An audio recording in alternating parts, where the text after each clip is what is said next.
Living with your heritage, living with your culture. আমরা অনেক দিন ধরে আমাদের ক্লাসরুম থেকে শুরু করে সর্বত্র এই কথাগুলো বলে আসছি। কারণ আমরা যে বাংলাদেশটার কথা বলি, সেই বাংলাদেশটাকে আমাদের বর্তমান এবং আগামীর প্রজন্মের কাছে আমরা নিয়ে যেতে চাই। এখন প্রশ্ন হচ্ছে যে বাংলাদেশটাকে তারা চেনেন কিনা, বা বাংলাদেশটাতে তাদের সাথে পরিচয় আছে কিনা, এবং সেই বাংলাদেশটার সাথে পরিচয় কি করে হয়। এটা কি শুধু ঈদের দিনে একটা পাঞ্জাবি পরলেই হবে, নাকি পয়লা বৈশাখে শুধু শাড়ি পরলেই আপনি বাংলাদেশটাকে চিনবেন, নাকি বাংলাদেশটা খাওয়াও যায়, নাকি বাংলাদেশটা পড়াও যায়, নাকি বাংলাদেশটাকে গায়ে নিয়ে মেখে হেঁটে বেড়ানো যায়। আমরা এই সব কাজগুলো শুরু করেছি বেশ কিছুদিন ধরে, এবং আমরা এক এই নতুন প্রজন্মকে এটা শেখানোর জন্য আমরা শুরু করেছি। সবাইকে শুভেচ্ছা জানিয়ে আমরা আমাদের আলাপ শুরু করব এই বিষয়গুলোকে নিয়ে। আমি মাসুদ ইমরান মান্নু, অধ্যাপক, প্রত্নতত্ত্ব বিভাগ, জাহাঙ্গীরনগর বিশ্ববিদ্যালয়, এবং আমি অ্যাডজান্ট ফ্যাকাল্টি হিসেবে কাজ করছি ইন্ডিপেন্ডেন্ট ইউনিভার্সিটি বাংলাদেশে।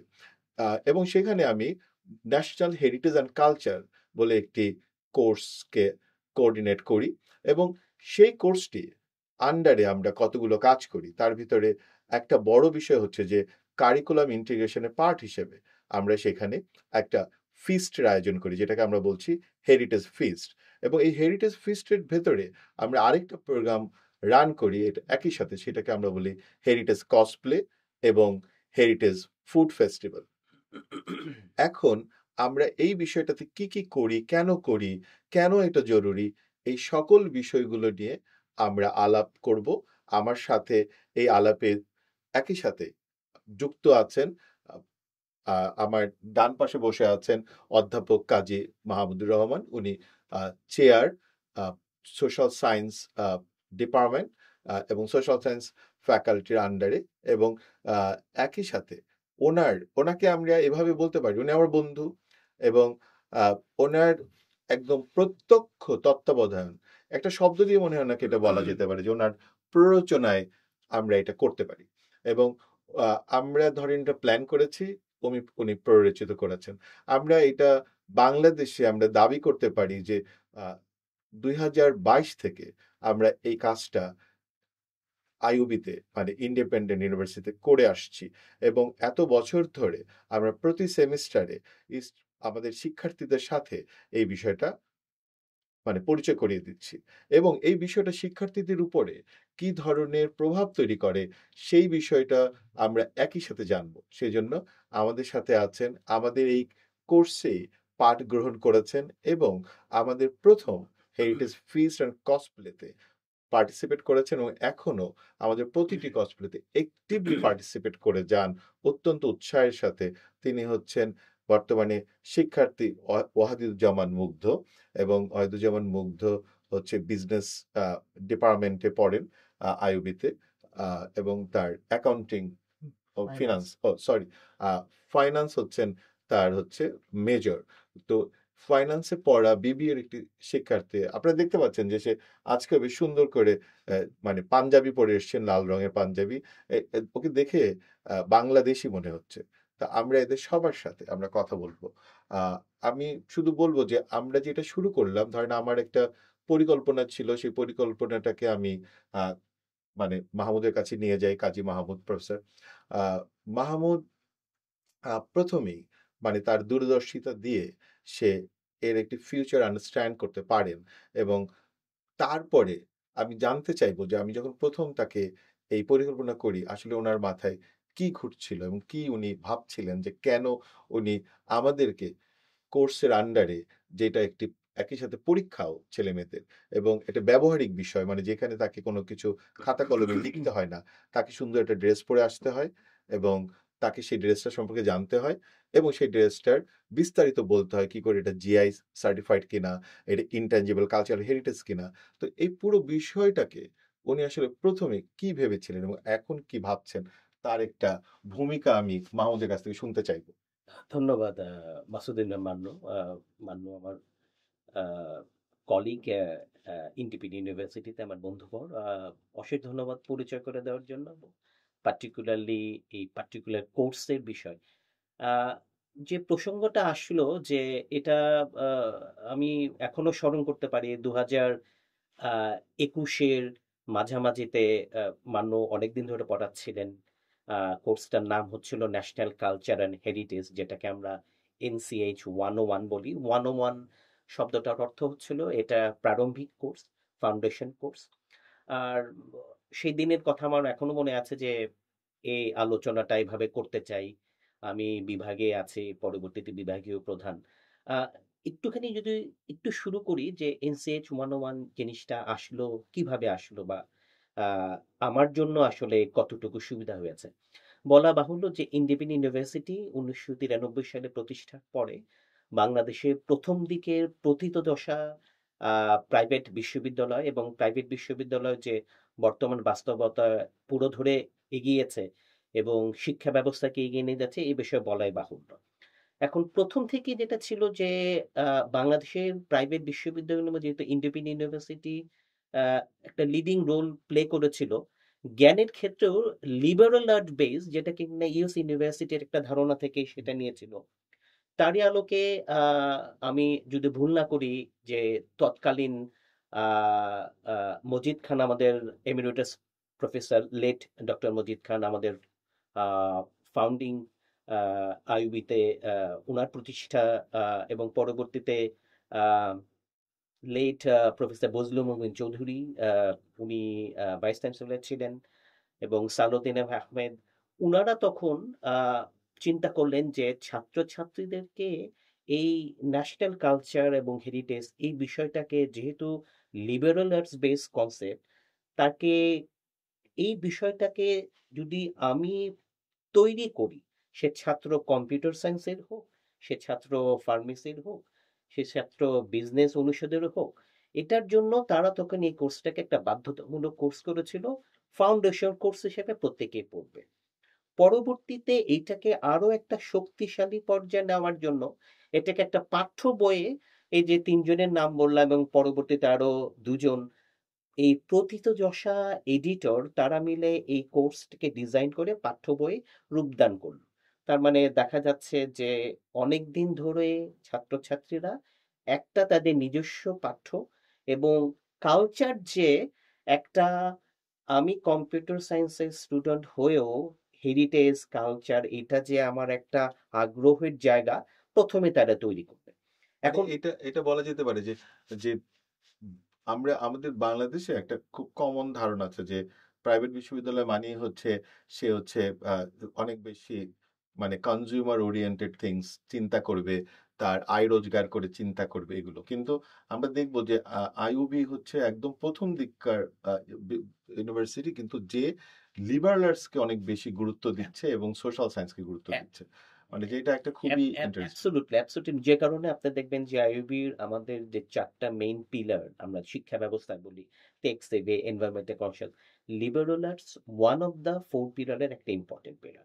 এখন আমি যদি আসি যে ওই যে 2021-এর যে ধারণা কোর্স করছে ছাত্ররা, ছাত্রছাত্রীরা, এখন পাঠ্য পুস্তক রয়েছে, ক্লাসরুম রয়েছে, এটার বাইরে আসলে সে প্রতিনিয়ত কালচার, তো সে প্রতিনিয়ত সে অনুধাবন করছে। সকালের নাস্তা হয়তোবা সে বাইরে বাসা থেকে বেরোয়, পুরান ঢাকার হলে সে একটা পুরি নিয়ে আসছে, সে জামা পরছে আজকে ইউনিভার্সিটির পহেলা বৈশাখ, সে তার মানে প্রতিনিয়ত সে কিন্তু এটাকে লালন করছে।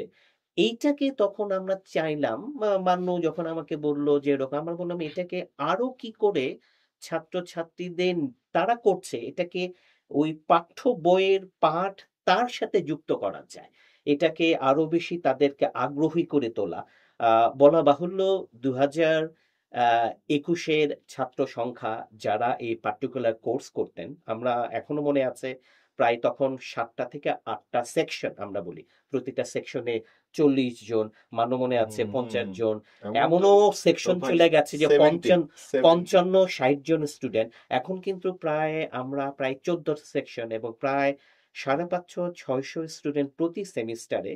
এবং এই ছাত্র কিন্তু তারা কিন্তু সোশ্যাল সায়েন্সের ব্যাকগ্রাউন্ডে, যেমন আমার হুম ডান দিকে হুম বসে আছে, যে কিনা কোর্স করেছে, পরবর্তীতে নানাভাবে সহায়তা করেছে, সে নিজেও কিন্তু বাণিজ্য অনুষদের একদম ছাত্র।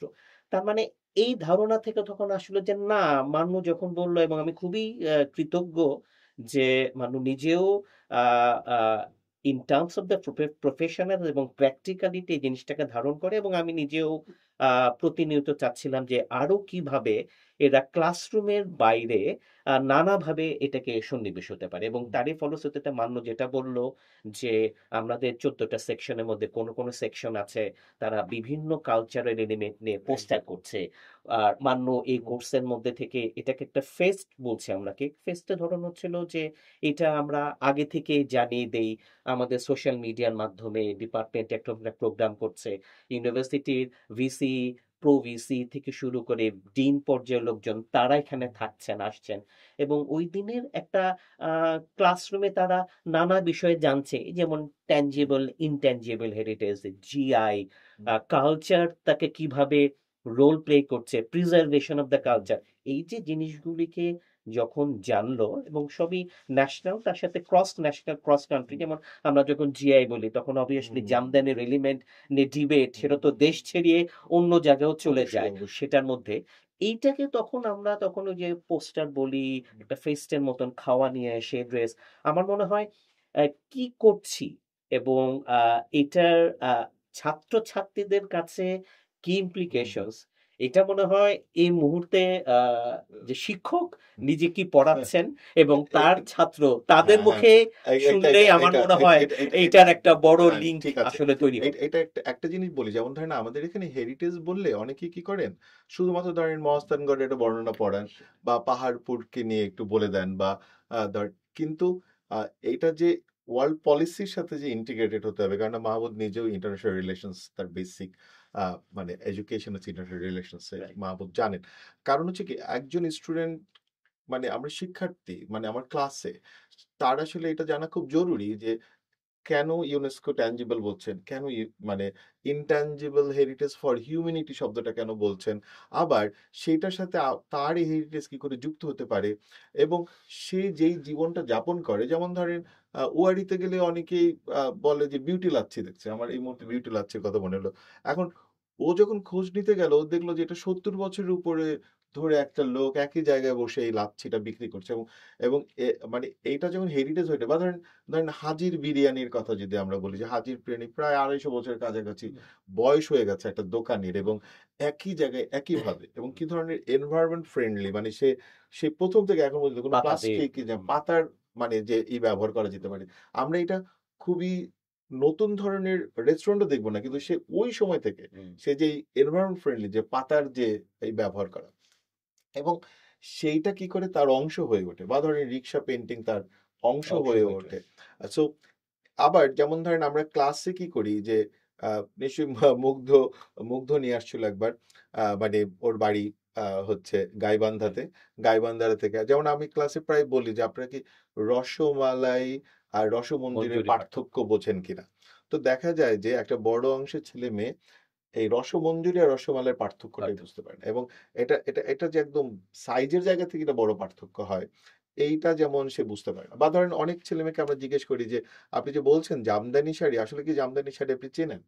তো তখন মেয়েরা তো প্রথম প্রথম হাত তুলে বলে যে তারা প্রত্যেকে জামদানি শাড়ি চেনে, কিন্তু আমি যখন দ্বিতীয়বার জিজ্ঞেস করি আসলে সত্যি আপনি চেনেন কিনা, তখন সে কনফিউজ হয়। এবং শেষ পর্যন্ত আমি এই কথাটা যখন জিজ্ঞেস করি যে যে ধরেন একজন তাঁতি আসলে জামদানি শাড়ি প্রপারলি বুনতে পারেন কিনা, এবং সবগুলো বুনলে সেটা সবগুলো জামদানি হয় কিনা, তাহলে এইটার জন্য আমরা কি করি, শুধু ফিস্ট না, আমরা ক্লাসরুম থেকেই বিভিন্ন যে ছেলেমেয়েরা প্রেজেন্টেশন দেওয়া শুরু করেন, আমরা প্রেজেন্টেশন বলি, সেইখানেই সে নানা খাবার নিয়ে আসতে থাকেন, এবং সেইটা নিয়ে সে সবাইকে এক্সপিরিয়েন্স করতে থাকে। কেউ কেউ বাড়িতে তার মা, ধরেন গত গত পরশু দিনের একটা অভিজ্ঞতা বলি যে একটা মেয়ে মানে মানে নোয়াখালী অঞ্চলে সে পান্তুয়া বানিয়ে নিয়ে আসছে, এবং তার মা পান্তুয়া বানিয়ে দিয়েছে, এবং আমরা ক্লাসে সবাই মিলে খেয়েছি।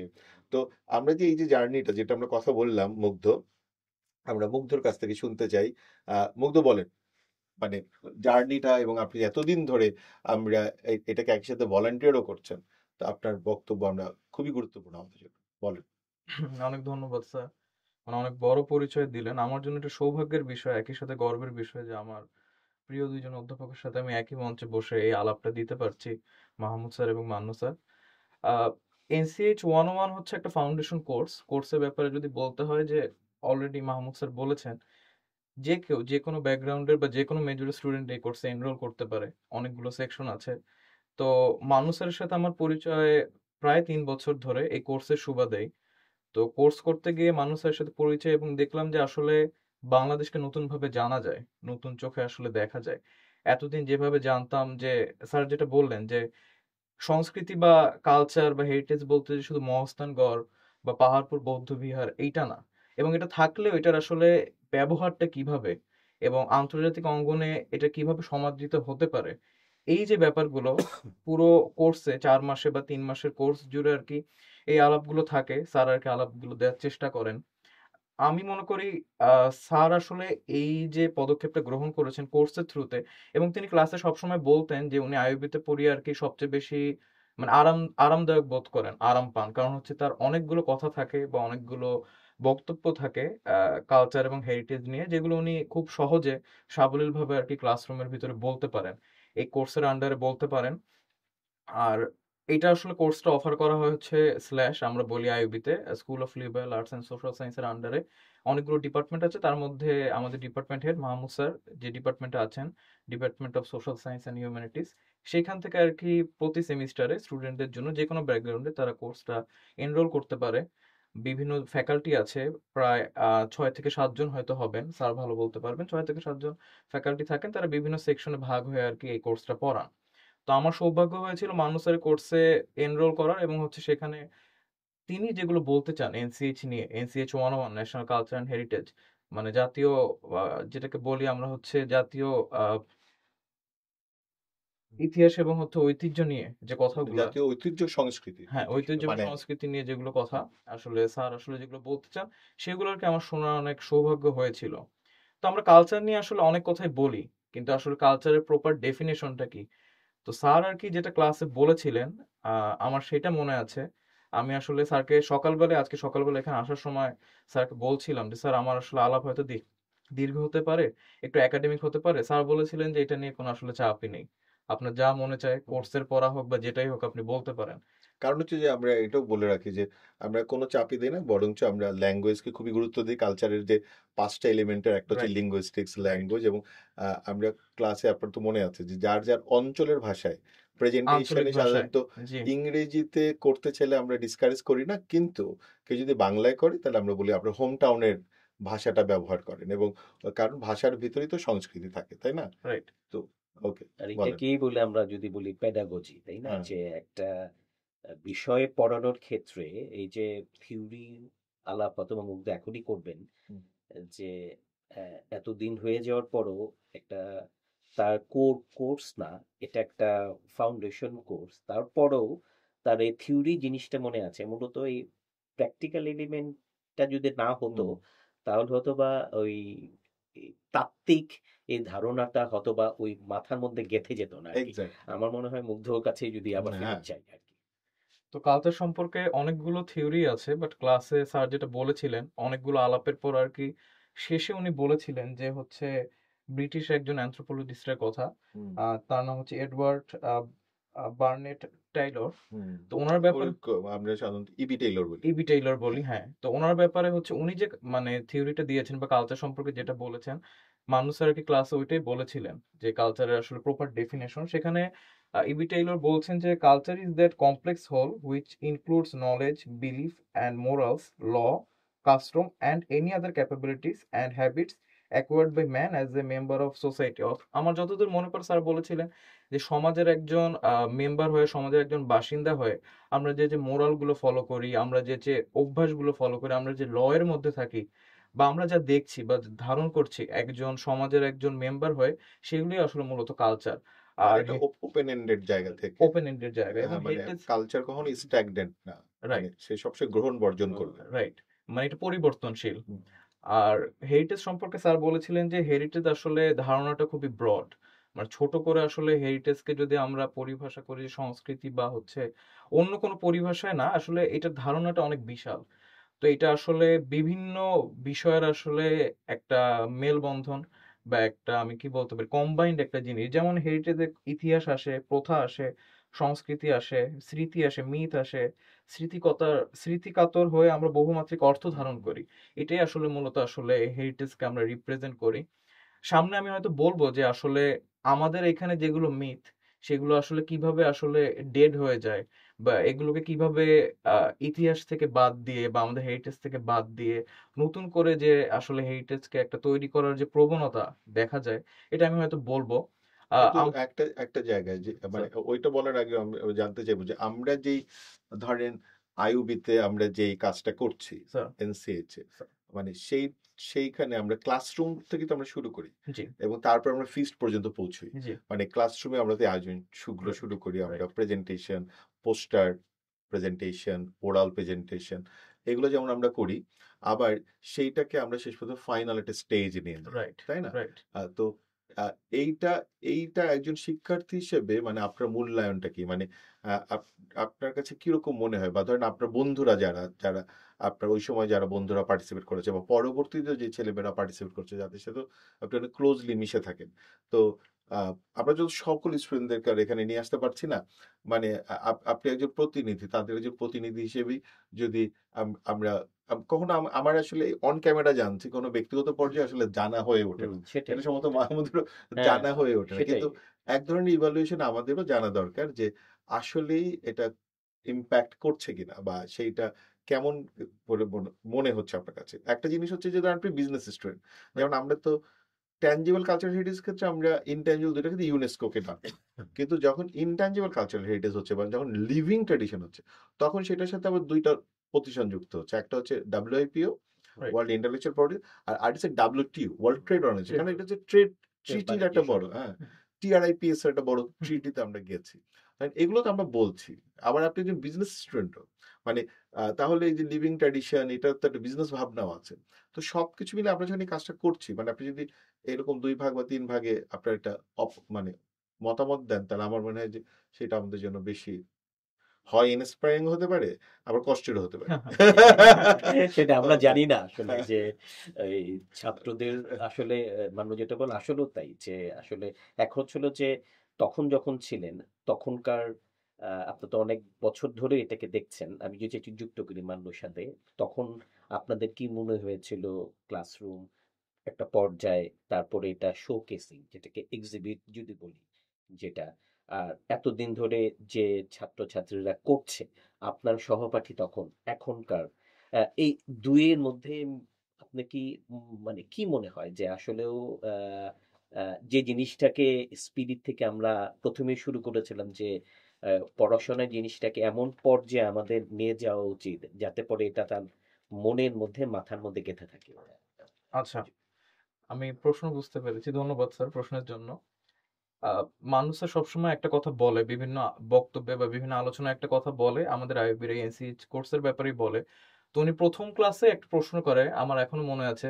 আর মানুষ স্যার একটা জিনিস আমাকে অ্যালাউ করে, প্রতি সেমিস্টার উনি যখন 3টা সেকশনে ক্লাস নেয়, আমি চেষ্টা করি প্রতিটা ক্লাসে যুক্ত থাকার। মানে আমি কোর্সের স্টুডেন্ট না হয়েও 22 সালের পর থেকে এখন পর্যন্ত বিভিন্ন ক্লাসে বিভিন্ন সেকশনে ঘুরে বেড়াই, তার মানে আলাপগুলো শুনি। নতুন কোনো আমরা কোনো জিআই সার্টিফিকেট পেলাম কিনা, নতুন কোনো হচ্ছে কালচারাল হেরিটেজকে মানে ইউনেস্কো স্বীকৃতি দিল কিনা। তারপর হচ্ছে সবচেয়ে আমার যেটা লোভনীয় লাগে আসলে, যারা স্টুডেন্ট থাকেন তারা আর কি যে বিভিন্ন জিনিস তাদের নিজেদের জেলার সংস্কৃতি ঐতিহ্যকে যে মানে প্রতিনিধিত্ব করেন, এইটা আসলে আমার দেখার একটা আগ্রহ থাকে। কারণ আমি নিজে যখন কোর্সটা করেছিলাম, আমি নিজে গাইবান্ধায় গিয়ে আমাদের হচ্ছে প্রায় 70 বছর পুরনো রমেশ মিষ্টান্ন ভান্ডারের যে গাইবান্ধা রসমঞ্জুরি, সেটার ব্যাপারে আমি একটা রিপোর্ট বানিয়েছিলাম, প্রেজেন্টেশন দিয়েছিলাম, একদম নিজে গিয়ে তাদের সাথে কথা বলেছিলাম, তাদের ফ্যামিলি বিজনেস সম্পর্কে জেনেছিলাম। তো আমার এই লোভটা আর কি থাকে যে ছেলে পেলে বা স্টুডেন্ট যারা আছে তারা কিভাবে জিনিসটাকে ব্যক্ত করছে, যে তারা কি আসলে এটাকে ফিল করছে কিনা। তো দুই ধরনের ডাইমেনশন এখানে আমি বলতে পারি।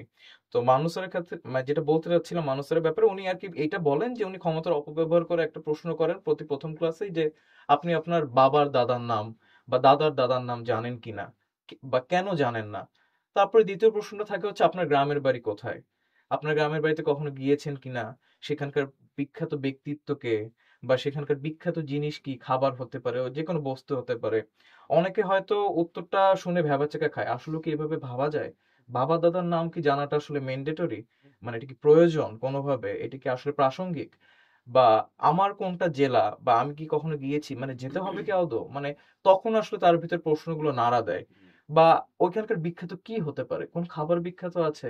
তা আমরা তো আজীবন দেখে আসছি যে এগুলোই বিখ্যাত, তারা হয়তো আজীবন আমরা এখন যে অন্যান্য হচ্ছে আকাশ সংস্কৃতির প্রভাবে বিভিন্ন যে কালচার অ্যাডপ্ট করেছি, যেমন হচ্ছে সুশি খাওয়া আমাদের হচ্ছে কালচারে না, মোমো খাওয়া আমাদের কালচারে না, অথচ কেউ টাকা খরচ করে পিৎজা খাওয়া আমাদের কালচার না, অথচ কেউ টাকা খরচ করে একটা পাটিসাপটা পিঠা কিনে খাবে না, কেউ টাকা খরচ করে আহ একটা হচ্ছে অন্য যে কোনো বিভিন্ন যে পিঠেগুলো আছে এগুলো কখনো কেউ খাবে না, ট্রাইও করবে না। এগুলো যে বিখ্যাত হতেও পারে বিভিন্ন জেলার জন্য, এগুলো যে আসলে আন্তর্জাতিক ভাবেও প্রাসঙ্গিক, এগুলো হয়তো তারা এইভাবে ভাববে না। তো তখন দেখা যায় যে আসলে তাদের তখন মানে মাথায় একটা প্রশ্নের খোরাক জাগে, একটা আগ্রহের জায়গা তৈরি হয়, আসলে কি এভাবে ভাবা সম্ভব। তো স্যারকে যখন তারা জিজ্ঞেস করে যে স্যার আমরা কোন বিষয়ের উপর আমরা প্রেজেন্টেশন দিব, আমরা কোন বিষয়ের উপর কথা বলবো, আমরা পোস্টার বানাবো, তখন আর কি স্যার বলে আপনি নিজের জেলায় যান, আপনি নিজের জেলায় গিয়ে হচ্ছে সেখানকার বিখ্যাত কোনো ব্যক্তিত্ব, বিখ্যাত কোনো খাবার, এইসব ব্যাপারে জেনে আসুন। অ্যাটলিস্ট জীবনকালে একবার হলেও আর কি আপনি ঘুরে আসুন আপনার জেলাটা, হয়তো আপনার এই সুযোগ হবে কিনা, এই কোর্সের সুবাদে হয়তো সেটা হলেও হতে পারে। তো অনেককে দেখি তারা আগ্রহ নিয়ে যায়। এবং যেহেতু এই আলাপটা এখনই আসলো, আমি হয়তো পরে করতাম, আমি এই কোর্স করার মানে সুবাদে এবং হচ্ছে পরবর্তীতে মানে স্যারের সেকশনে যারা প্রেজেন্টেশন দিচ্ছে সেটা দেখার সুবাদে আসলে আমার যে লাভটা হয়েছে সেটা হলো এমন বহু সংস্কৃতি বা এমন বহু কিছু আছে যেগুলো সম্পর্কে আমি হয়তো আগে জানতাম না, বাট এই কোর্সের মাধ্যমে হয়তো আমি জানতে পেরেছি। আহ স্যার একবার হচ্ছে আমার মনে আছে, আমি তখন কোর্স করে বেরিয়ে গিয়েছি, আরেকটা সেকশনে উনি এই একই প্রশ্ন, মানে প্রতি সেমিস্টারে তিনি একই প্রশ্ন করেন যে বাবার দাদার নাম, বা এই প্রশ্নগুলো ঘুরে ফিরে আসে। তো তখন আসলে স্যার জানতে পারলেন যে কোন একজন ছাত্র আছে যার নাম হচ্ছে সৈয়দ দিয়ে শুরু। তো তখন স্যার তাকে বললেন যে আপনার কি ফ্যামিলি ট্রি আছে, আপনি কি আসলে আপনার বাবার দাদার নাম জানেন। তো সে হয়তো জানতো না, কিন্তু আমি তার প্রেজেন্টেশনটা দেখেছিলাম, আমার এখনো মনে আছে।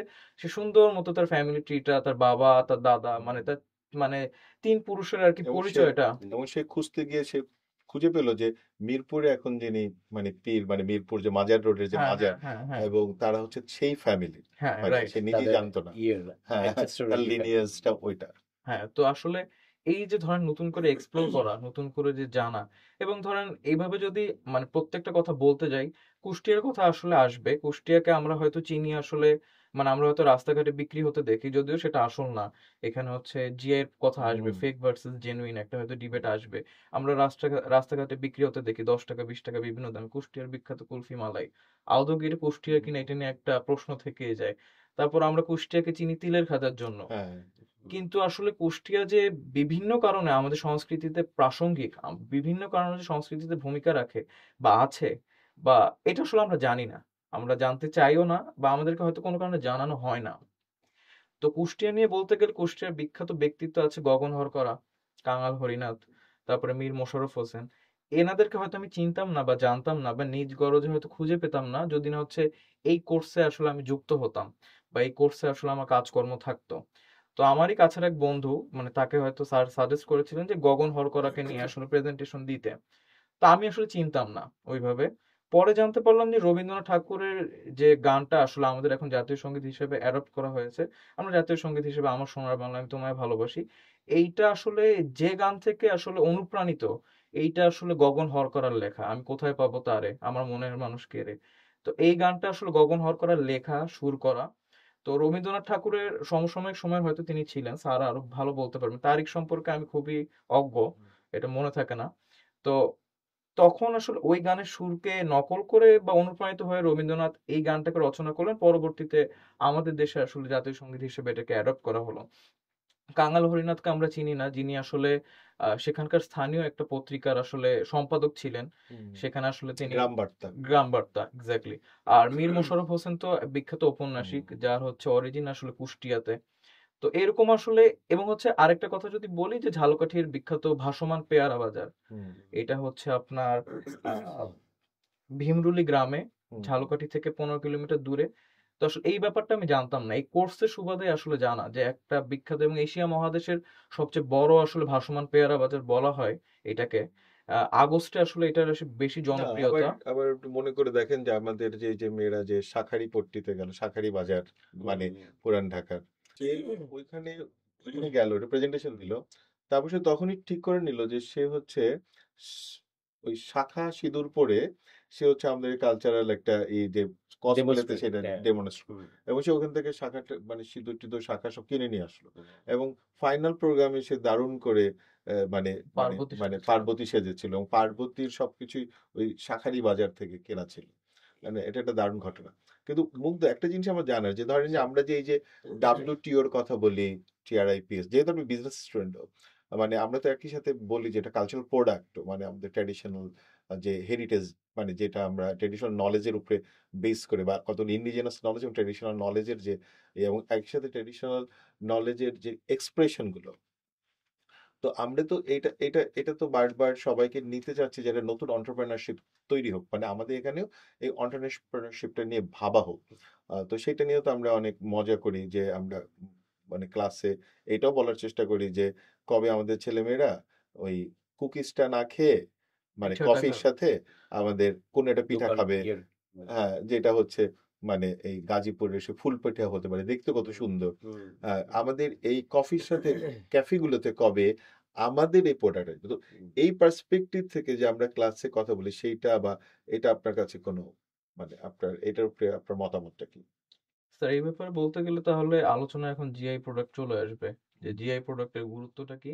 জিআই বা প্রোডাক্ট নিয়ে আমাদের এই কোর্সটা আপনাকে কোনো হেল্প করছে কিনা এইগুলোকে ভাবতে? হ্যাঁ অবশ্যই একদম সরাসরি ভাবে হেল্প করছে, কারণ মানে হচ্ছে মানুষ সাথে করি হুম, যে এজ এ আমাদের আপনার কোর স্কুলের নাম কিন্তু SBE, school of business. Entrepreneurship right element আর রাইট। কি। তার মানে ও যেটা বললো যে এটা কি কোনোভাবে আপনি জানলেন, আপনাকে বা আপনার সহপাঠীকে কি উদ্বুদ্ধ করে কিনা যে আমি একটা কফি শপ দিব, তার ওখানে কুকিজ না রেখে আমি এই জায়গার একটা পিঠা বা ওই জায়গার মধ্যে একটা সেগমেন্ট থাকবে। মানে জিআই তো সব প্রোডাক্ট তো আর জিআই আমরা জানি যে these are the listed, right কিছু আছে রাইট। পাওয়ার ক্ষেত্রে লিস্টেড, বাট এটা ছাড়াও ইন জেনেরিক কি মনে হয় আর কি সেটাতে আর কি। আর আমি হয়তো বা পরে একটু বলে রাখি, হয়তো বা মান্য যেহেতু প্রশ্ন আর কি, আমি আসলে ওই ওই একটা পর্যায়ে হয়তো বা এই ফেস্টের এই প্রিপারেশন এটা কি নিয়ে কি জিনিস আসলে এরা করে, কারণ আমি যখন এই স্টেজ প্রোগ্রামগুলি হয় স্টেজের মধ্যে বসে থাকি যেহেতু বিভাগীয় প্রধান, তখন দেখি আপনারই সঞ্চালনায় ছেলে পেলেগুলি একটা ওয়াক বড় করে, মানে ক্যাট, মানে মানে ওদের এটা একটা হচ্ছে যে আমরা হেরিটেজ ওয়াক, মানে একটা হেরিটেজ ওয়াকের মতন করে আসলো, খাওয়াগুলি ডিসপ্লে করলো, কি টাইপের খাওয়া, কোন জিনিস, এই ক্যারেক্টার, এই মানে উপস্থাপনা এবং কি কি জিনিস, এটাও যদি পরে আমাদের বলেন ওই এটা পাশাপাশি, হ্যাঁ এন্টারপ্রেনিয়রের পাশাপাশি আর হ্যাঁ কি, তাহলে পরে সেটা খুব সুবিধা। তাহলে পরে আমরা হ্যাঁ, হয়তো কারণ আমাদের সময় একটা বিষয়, কারণ আমরা সেটাই। অনেকটা সময় নিয়ে ফেলেছি তো। আচ্ছা, তো অন্টারপ্রেনারশিপ বা হচ্ছে এখানে যে কথাটা বললেন স্যার, তো ব্যাপারটা হচ্ছে যে সোশ্যাল সায়েন্স হয়তো একটা ধারণা আছে, আমি যতদূর জানি সেটা হচ্ছে বিহেভিয়ারাল চেঞ্জ, বা আমাদের যে ডেইলি লাইফে আমরা যে ব্যবহারগুলো করি বা আমরা যে কর্মকাণ্ডগুলো করি। আর অন্টারপ্রেনারশিপ বা বিজনেসে আপনি যদি এটা ইনক্লুড করতে চান, ব্যাপারটা আসলে হয়তো একটু কঠিন হবে, কারণ একটা ধারণা হয়তো মার্কেটে বা হচ্ছে বাজারে প্রচলিত, আসলে কাস্টমারের কি যেটা মানে প্রচলিত, বা যেটা এই নতুন ধারণাটা যদি আপনি আসলেও আনতে চান, আদতেও যদি আপনি ক্যাফেতে পিঠা রাখতে চান, পিঠাকে যদি আপনি আসলেও একটা হচ্ছে কনজিউমার গুড বানাতে চান, তাহলে সেক্ষেত্রে আমি মনে করি আসলে সবচেয়ে বেশি জরুরি হলো মানে এই ব্যাপারে প্রচারণা এবং হচ্ছে বিহেভিয়ারাল একটা চেঞ্জ আনা। কারণ কিন্তু সেটা তো হচ্ছে যে মানে সেটা আমরা কি করব, কিন্তু আমাদের এই কোর্সটা হ্যাঁ সেখানে ধরেন ভাবনায়, মানে ধরেন আপনি তো বিজনেসে পড়ছিলেন, একজন রাইট। স্টুডেন্ট, অন্যরা পড়ে, তো ভাবনাতে মানে কোনো চেঞ্জ আনছে কিনা, মানে আমাদের কোর্সটা কোনো ইম্প্যাক্ট তৈরি করছে কিনা মানে আমি এখনকার? হ্যাঁ, মানে বিষয়টা এমন না যে এটা করেই আপনি হচ্ছেন, কিন্তু আপনি আপনার সহপাঠী যারা আছে, যেমন আপনার রসমঞ্জুরির কথা, সে কি চিন্তা করছে কিনা আচ্ছা এটা আমি ঢাকায় আমি কিভাবে নিয়ে আসি, অথবা বন্ধু বান্ধব তাকে এখন বলছে এটা আমার জন্য, মানে সে যেমন ধরেন যে আমরা তো একটা জিনিস বলি না, যে রসমঞ্জু যে বললো, যেমন ধরেন ঢাকাতে অনেক মিষ্টির দোকান চলে আসছে, রাইট। কিন্তু আমরা তো জানি যে আসলে ঢাকাতে, যেমন ধরেন ভাগ্যকুল ঢাকাতে বানালে হবে না, কারণ কেন, পানির ভিতরে মিনারেলের কম্বিনেশন, দুধের ভিতরে মিনারেলের কম্বিনেশন এক এক অঞ্চলে এক এক রকম, এবং বাতাসের এবং আর্দ্রতা। হ্যাঁ এগুলো সব মিলে, অতএব ওইটা ওইখানে বানালে রসমঞ্জুরির যে টেস্ট হবে, এটা ঢাকাতে বানালে ওই টেস্ট কখনোই হবে না। মানে এই জন্য আমরা বলি ভৌগোলিক মানে নির্দেশক।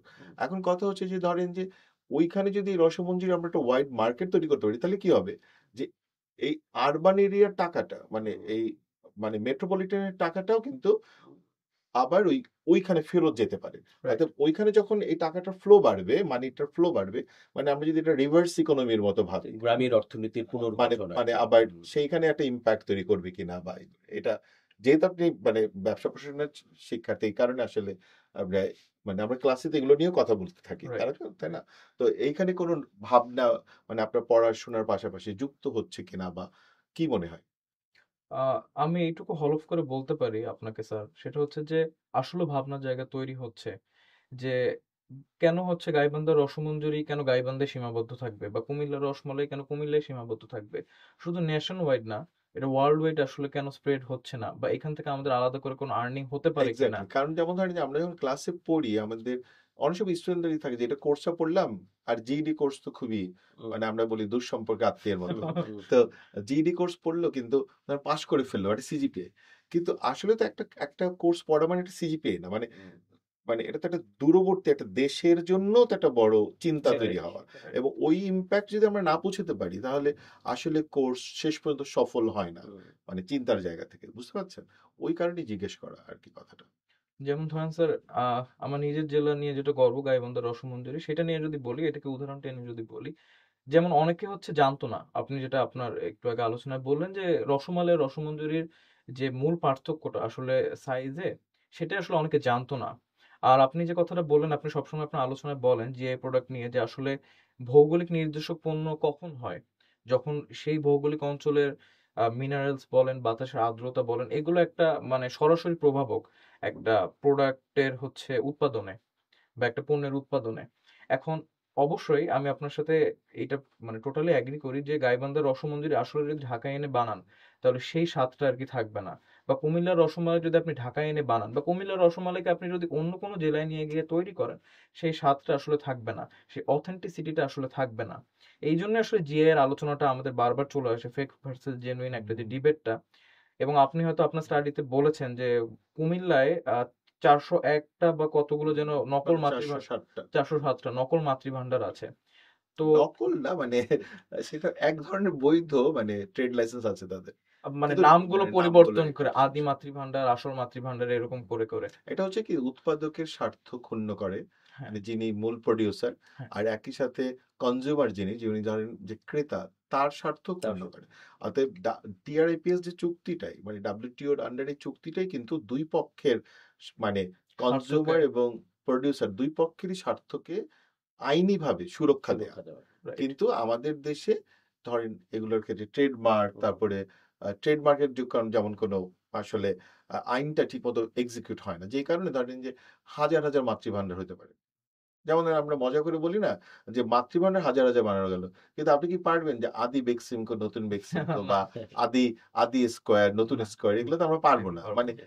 এটা তাহলে আপনি কেন যদি না পারেন, তাহলে ধরেন মাতৃভান্ডার কেন এতগুলো হবে? আচ্ছা। মানে প্রশ্নটা এখানে না, হ্যাঁ। ট্রেডমার্কের তো মানে ট্রেডমার্ক লাইসেন্স যে নেয়ার যে প্রসিডিউর, সেই প্রসিডিউরটা তো আসলে সবার ক্ষেত্রে একই হওয়ার কথা।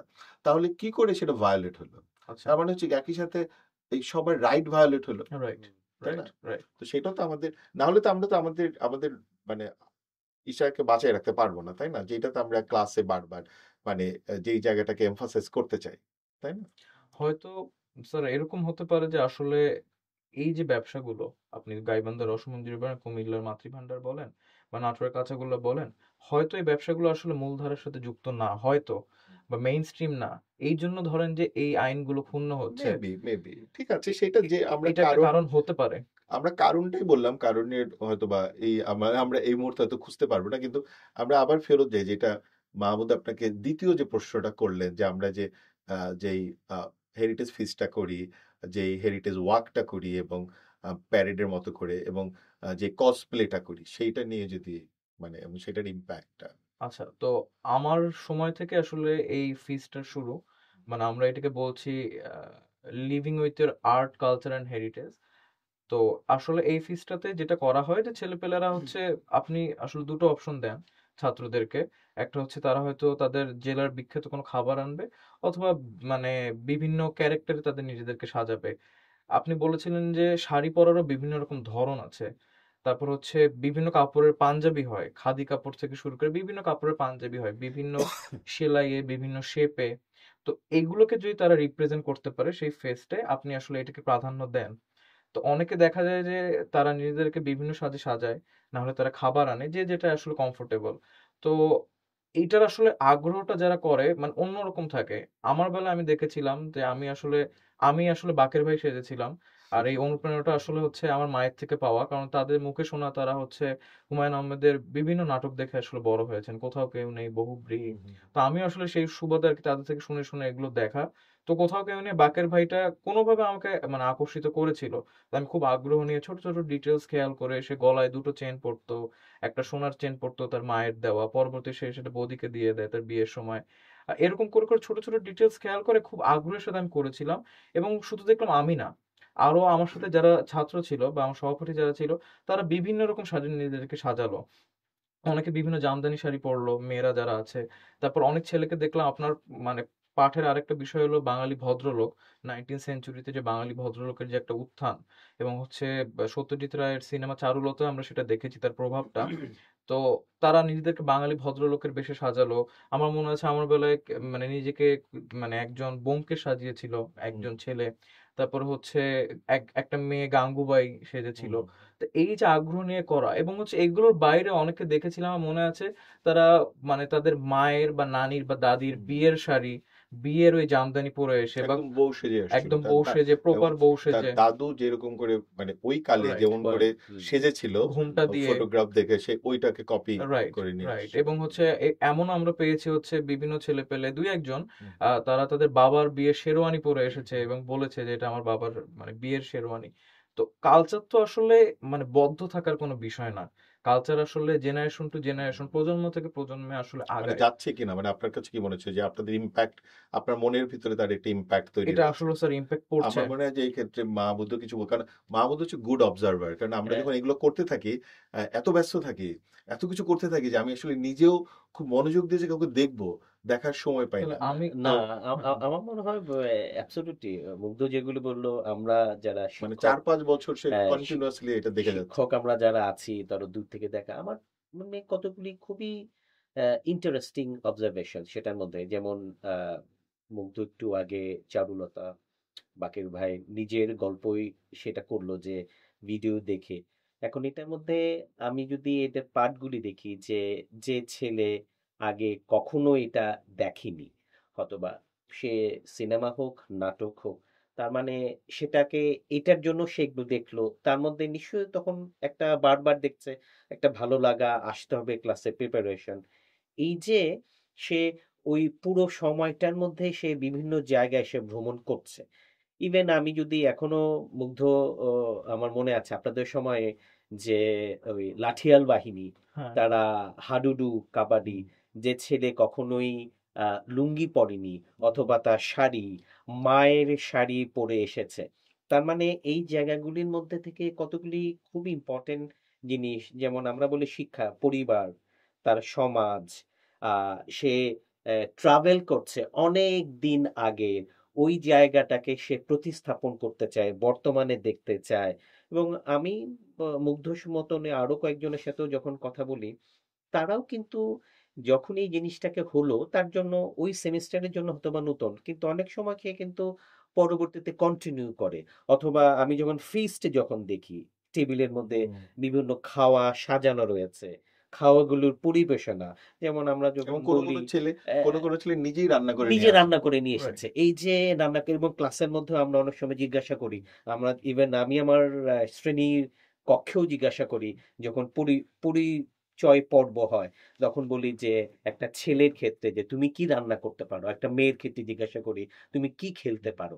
তার মানে তার যে এই স্টেরিওটাইপ বাউন্ডারি, সেটা থেকে বেরোয় এসে আমার মনে হয় এইটা শুধুমাত্র একটা এক্সিবিটের মধ্যে না, আমার মনে হয় যে এইটাকে আহ, তাকে নিজেকে একটা রিডিফাইন করে থ্রু দ্য লেন্স অফ আমার এক্স্যাক্টলি, নিজের এক্স্যাক্টলি। দেশের কালচার। যেমন আমি বলি, যেমন আমরা এখানে শুধু যে মাছ রান্না বা নানা ধরনের চিংড়ি মাছ এগুলো যেমন নিয়ে আসে, মানে নানা ধরনের পিঠা নিয়ে আসে এবং একই সাথে কিন্তু আমরা ধরেন বাতাসা, কদমা, সেটাই যেগুলো নর্মালি আরবান ছেলেপেলেদের কখনো তো দেখেই নাই, সেটাই বাতাসা, কদমা, সেটাই নকুলদানা, সেটাই এগুলো বিবিখানা খাওয়া পিঠা যেতে পারে। সেটাই বা এর পাশাপাশি মাহমুদ একটা আমাদের জন্য কাজ করে, এটা দারুণ, মানে এটা আমরা বেশ কিছুদিন ধরে সেই কাজটা করে।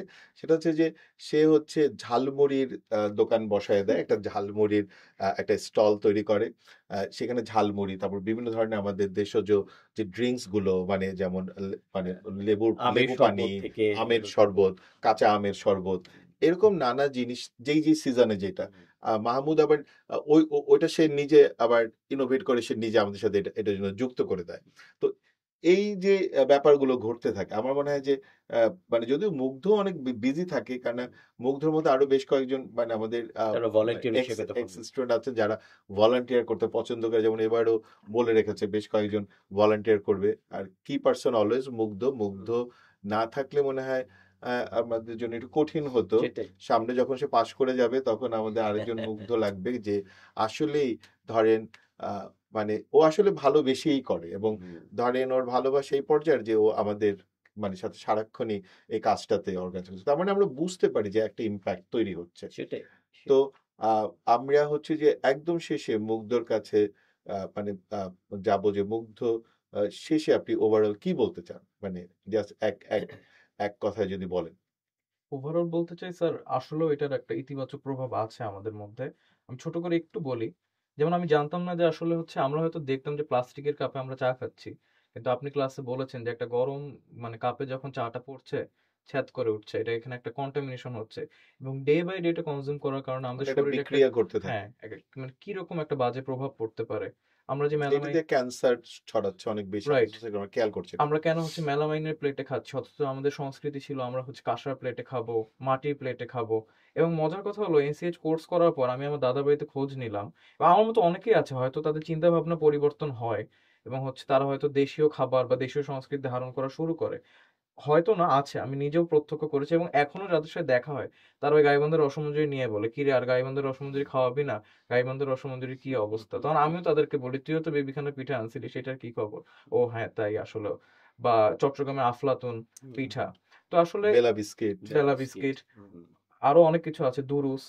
তো তো আসলে আমি ওই কোর্সটা করার পর আসলে দাদা বাড়িতে খোঁজ নিলাম যে আমাদের আসলে কোনো কাঁসার প্লেট আছে কিনা। পরে হচ্ছে আমার দাদা বাড়ি থেকে জানতে পারলাম আমার দাদা কাঁসার প্লেটে খেতেন। সেই কাঁসার প্লেটটা পরে আমি গিয়ে এনে এখন পর্যন্ত স্টিল আজকের তারিখ পর্যন্ত আমি ব্যবহার করি হ্যাঁ খুবই আমি ভালো, কাঁসার প্লেটে আর কি প্রতিবেলায় খাওয়া দাওয়াটা খুবই হয়। ভালো, তো আমি ধন্যবাদ। মনে করি যে আসলে সংস্কৃতি বা ঐতিহ্য আসলে কোথাও বেঁধে রাখার বিষয় না। সংস্কৃতি বা ঐতিহ্য আমি আসলে মাটির একটা প্লেট কিনলাম বা মাটির আমি একটা গ্লাস কিনলাম, কিনে আমি শোকেসে সাজিয়ে রাখলাম, এটা আসলে ঐতিহ্য বা সংস্কৃতি হতে পারে না। ঐতিহ্য বা সংস্কৃতি এটাই যেটা আমরা প্রতিদিন চর্চা করি আর এটা আসলে প্রজন্ম থেকে প্রজন্ম আসলে ছড়ায়, খুবই দেখে দেখে শেখা আর খুবই কি। ভালোবাসা ও ধন্যবাদ মুগ্ধ। আমরা মানে মাহমুদকে বলবো যে এক কথায় হ্যাঁ আপনার একটা অনুভূতি বলা বা আপনার একটা মতামতই দেন ও এই বিষয়ে। না আমার অনুভূতি হচ্ছিল যে আপনারা যারা আজকে শুনছেন আপনাদেরকে আমার তরফ থেকে বা আমাদের ডিপার্টমেন্ট এবং স্কুলের তরফ থেকে অগ্রিম নিমন্ত্রণ। আমরা নভেম্বরের খুব সম্ভবত তৃতীয় সপ্তাহে আহ, যে আমরা যে ফেস্ট এবং যেটা ফেস্টিভ্যাল মুড, যেটার মধ্যে ছাত্রছাত্রীরা পোস্টার প্রেজেন্টেশন থেকে শুরু করে তারা heritage cosplay, displace of the foods, এই জিনিসগুলি করে থাকেন এবং মোটামুটি একটা উৎসবের মতন থাকেন।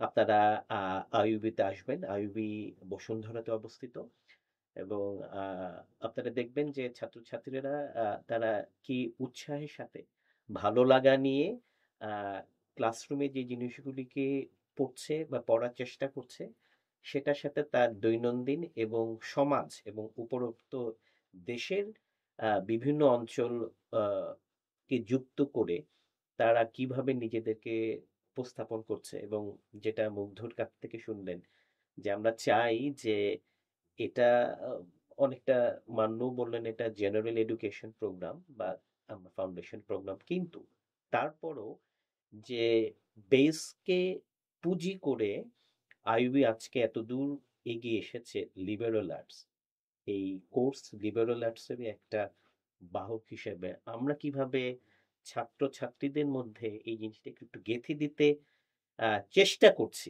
আমরা জানি না যে কতটুকু কি নিয়ে যাব, কিন্তু আমরা প্রায়শই বলি, বিশেষ করে এই প্রাইভেট বিশ্ববিদ্যালয়ের ছাত্রছাত্রীদের যাদের নানাভাবে আমরা বিভিন্নভাবে ডেকে থাকি, ফার্মের মুরগি থেকে শুরু করে নানা বিষয় তাদের সন্নিবেশ নাই, কিন্তু তারাও আসলে এটাকে কিভাবে এই ঝান্ডাটাকে তারা নিয়ে যেতে চাচ্ছে, এবং আহ, এর কিন্তু একটা সুদূর প্রসারী ফলাফল যেমন আমাদের আলোচনার মধ্যেও আসলো, ক্যাফে শপের মধ্যেও বিভিন্ন ছাত্র, আমরা প্রায় 10 বছর আগে আমরা দেখেছি কয়েকটা ক্যাফেতে কিন্তু তারা এরকম রেখেছিল যে এই, তার মানে তাদের মধ্যে কিন্তু এই জিনিসটাকে কিন্তু আছে, তার মানে এটা শুধুমাত্র কালচার পড়া না, এটার সাথে কিন্তু দেশকেও রিপ্রেজেন্ট করারও একটা বড় বিষয় চলে আসে। আর শেষ বলে আমি আমার বক্তব্য এখানে বলবো যে শিক্ষক মান্য আছেন, মান্য শুধু এই কোর্সেরও না, আপনারা ওয়াহিদুজ্জামানের কাছে শুনলেন যে আর অপর অন্যান্য শিক্ষকও কিন্তু এটা পড়াচ্ছেন, এবং সে শিক্ষকরাও কিন্তু তার স্ব ক্ষেত্রে যথেষ্ট অবদান রাখছেন। তারাও কিন্তু প্রতিনিয়ত নানাভাবে, কেউ হয়তোবা ছাত্রছাত্রীদেরকে বিভিন্ন ট্যুরে নিয়ে যাচ্ছে, জায়গা সোনারগাঁ বা অন্য জায়গায় নিয়ে তাদের সাথে ওই আত্মস্থ করা, কেউ কেউ পোস্টার প্রেজেন্টেশন। আমি অনেক শিক্ষককে জানি তারা এইরকম কালচারের ছোট ছোট ভিডিও হুম বাইটস হুম তৈরি হুম। করে সেগুলিকে তাদেরকে একটা ডকুমেন্টেশনের এলিমেন্ট, তার মানে এইটা একটা, আমি আমাদের ইউনিভার্সিটি এবং ডিপার্টমেন্টের তরফ থেকে এটাকে একটা বলতে পারি যে আমাদের ছোট্ট প্রয়াসে এটা একটা মুভমেন্ট, যেটাকে এক্স্যাক্টলি। কিনা এক্স্যাক্টলি। আমরা আসলে সবাইকে একত্রে নিয়ে মূলত তো দেশের কালচার এবং আহ, আহ, দেশকে উপস্থাপনা, সেটা দেশের মধ্যে এবং দেশের বাইরে। আমি শিক্ষক এবং ছাত্র আমরা এখানে একটা ব্রিজ তৈরি করেছি ডিপার্টমেন্টের বা ইউনিভার্সিটির পক্ষ থেকে আর কি। ধন্যবাদ, ধন্যবাদ প্রফেসর কাজী মাহমুদ, ধন্যবাদ ওয়াহিদ মুগ্ধ। আহ, আমরা আসলে যে আলাপটা করলাম সেটা হচ্ছে এইটাই, এবং যেটা হচ্ছে যে আহ, মাহমুদ খুব পারফেক্টলি বলেছে, মুভমেন্ট মানে আমরা একটা আন্দোলন তৈরি করতে চাচ্ছি, এবং যে ওয়েবটা আমরা আসলে শুরু করলাম হয়তো ছোট পরিসরে, কিন্তু আমরা শুরু করলাম আহ, মানে ইন্ডিপেন্ডেন্ট ইউনিভার্সিটি থেকে, বাংলাদেশ ইন্ডিপেন্ডেন্ট ইউনিভার্সিটি বাংলাদেশ থেকে এই ওয়েবটা শুরু করলাম। এবং আমরা আমরা মনে করি যে এই ওয়েবটা আস্তে আস্তে আস্তে আস্তে ছড়িয়ে পড়বে। এবং আপনি দেশকে ভালোবাসবেন কি করে, দেশের সাথে সম্পৃক্ত থাকবেন কি করে, যদি আপনি নিজে আপনার সংস্কৃতি আপনার ঐতিহ্য না জানেন, এবং সেই ঐতিহ্যের অধিকার সম্পর্কে আপনি যদি সচেতন না থাকেন। তো এই পাঠের ভিতর থেকে আইইউবি এই কাজটা করছে। আইইউবির প্রতি কৃতজ্ঞতা এবং ধন্যবাদ, মাহমুদের প্রতি ধন্যবাদ, ধন্যবাদ। এবং শিক্ষার্থীদের প্রতি ধন্যবাদ। আশা করি আমাদের এই আলাপটা সবার ভালো লাগবে। আজকের মতো বিদায়।